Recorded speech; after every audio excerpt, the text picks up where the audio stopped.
Dinkleberg. Dinkleberg, Dinkleberg. Dinkleberg. Dinkleberg.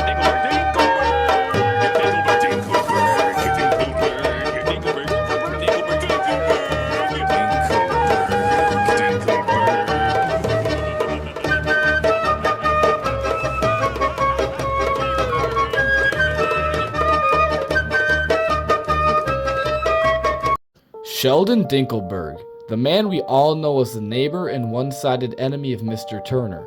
But do you know his dark past as an intelligence officer? Conspiracy theory? I think not. Conspiracy theorists are the most educated and based people on the earth. Sheldon Dinkleberg was born somewhere between the 1960s and the 1970s. He is in his mid-40s and has a wife and no children. He was born in Israel to an affluent financial family. His parents are not explicitly stated in the show, but they are most likely from an Ashkenazi Jewish family, born somewhere in Europe and moved to a country that was not affected by the Germans in World War II, because they survived. His parents then left for Israel after the creation of the state in 1948. They started their financial business in Israel, where they had Dinkleberg. Dinkleberg would live a normal childhood in Israel, where he would attend school, and when he was not in school, he would live at the Dinkleberg family's other home in the United States. His father was very popular with Israeli elites and American elites. He helped many politicians from both countries manage their finances as well as donating to their political campaigns.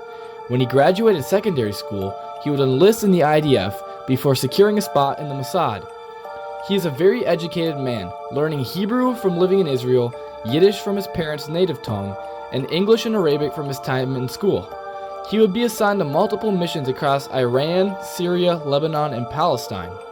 Dinkleberg was assigned to various missions, but his first very important mission was a nighttime operation, and that operation was to assassinate one of the founders and leaders of Hezbollah, Abbas al-Musawi, in southern Lebanon in 1992. Operation Nighttime was drawn up when an Israeli Air Force officer disappeared. They drew up a plan to kidnap Musawi for a potential prisoner exchange in the future. Dinkleberg was one of the handful of Mossad agents who were collecting intelligence and information on Musawi, his location, and his surroundings. Dinkleberg discovered that Musawi was surrounded by a large crowd, which made the kidnapping impossible, so he ordered an airstrike on Musawi and his car. Musawi was returning to Beirut, Lebanon, from a ceremony in southern Lebanon. An Israeli helicopter fired multiple missiles at his motorcade. This killed Musawi, his wife, and his 5-year-old son.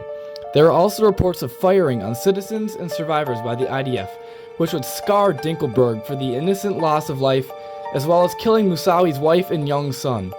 This would not be the first targeted killing that Dinkleberg would be a part of. After this traumatic experience, Dinkleberg would acquire an American citizenship and buy a property in the U.S. as a secondary home.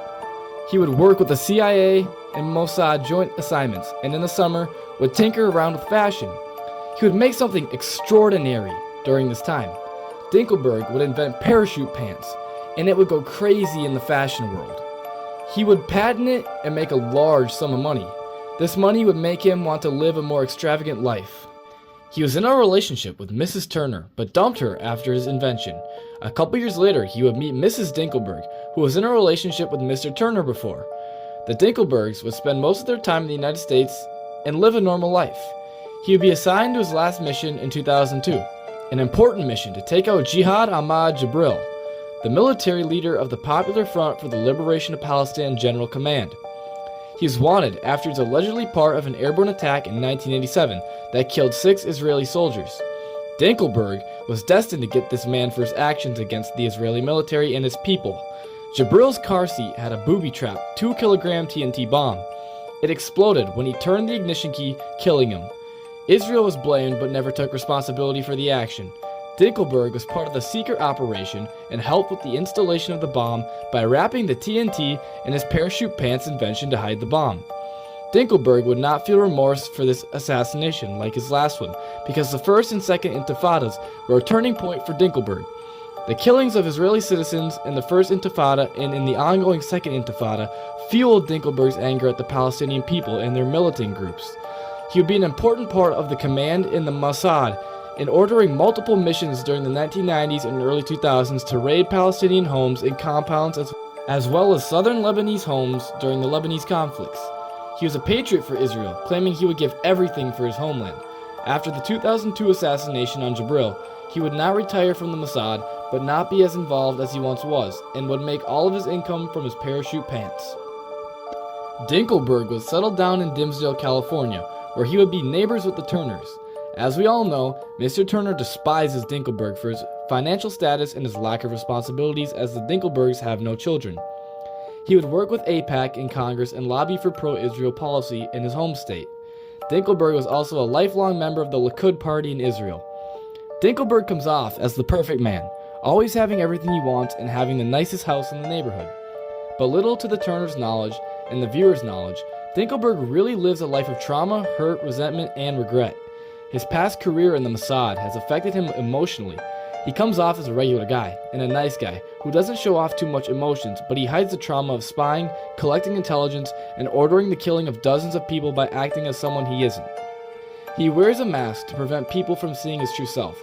He's an angered, mean, and hateful man, and his resentment towards the people who hurt his colleagues, comrades, and family.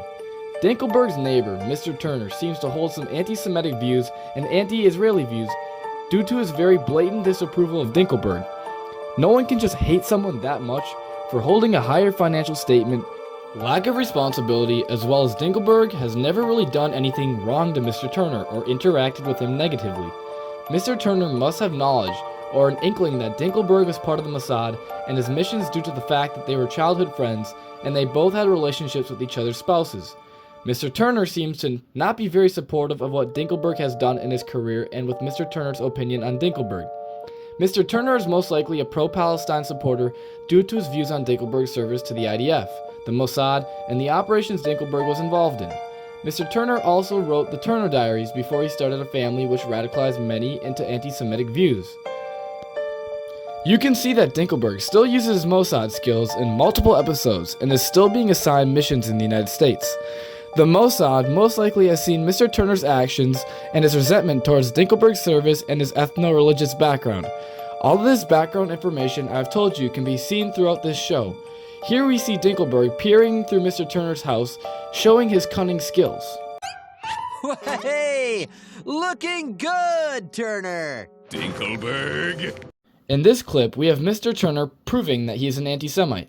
Mr. Turner is president and singles out Dinkleberg multiple times, especially making every day for Dinkleberg tax day, presumably meaning that Mr. Turner is an anti-Semite and is assuming that Dinkleberg has enough money to pay taxes every day because he is Jewish.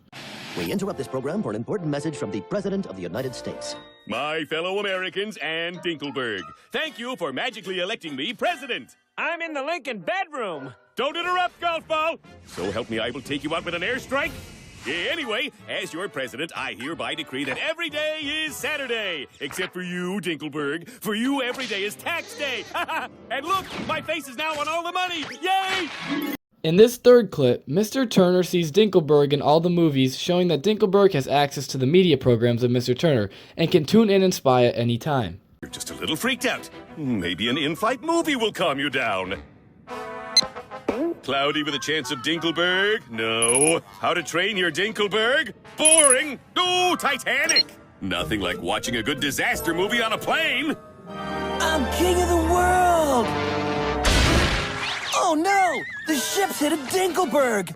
Wait a second. All these movies have Dinkleberg in them. This clip here shows Mr. Turner enslaving Dinkleberg. This proves that Dinkleberg is Jewish because Mr. Turner wants to enslave Dinkleberg like the ancient Hebrews were once enslaved under the Egyptians. Keep working, Dinkleberg! And don't forget to polish my statue! In this fifth clip, Mr. Turner is mad over the newspaper lying about the weather and blames it on Dinkleberg. Dinkleberg, in response, says good morning to Mr. Turner all happily. This shows that Dinkleberg uses his skills in toying with Mr. Turner's newspaper and showing the Mossad how Mr. Turner is a threat because of how angry Mr. Turner can get over little things and then blames it on Dinkleberg because he is Jewish.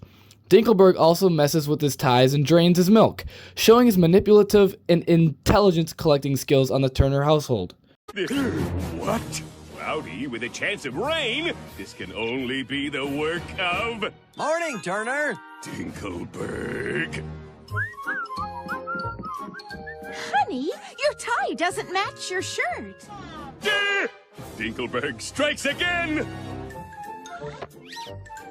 We're out of milk! Dinkleberg has gone too far this time!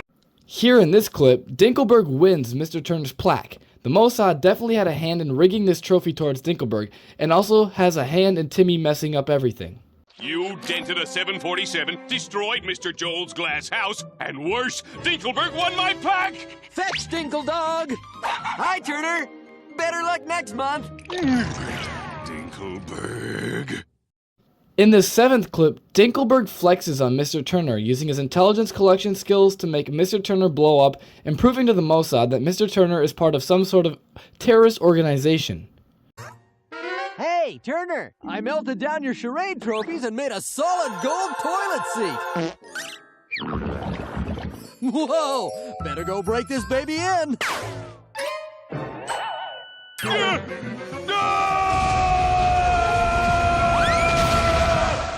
In this final clip, Dinkleberg is pretending to be asleep in his hammock, but he's actually eavesdropping on the Turners for how to end Mr. Turner's career as a soccer player for his views on Israel. I have exciting news! I'm coaching your soccer team! Awesome! That means I'll actually get to play more. And I get a chance to beat Dinkleberg! Every year, his team, the Dinkle Ducks, wins the championship. Just look at him floating in his trophy room. Dad, he's sleeping in a hammock. That's what he wants you to think. He's crafty. Your Dinkle Ducks are Dinkle Dead! In conclusion, I think this evidence should be enough to show you that everything I told you is true. Dinkleberg has been a Mossad spy for most of his life, and will always work to take down anyone who is in his way or in the foreign policy of Israel's way. Dinkleberg is a sly and cunning man who can get information and intelligence from anyone and anything. Beware of Sheldon Dinkleberg because he can do anything in his might to destroy you.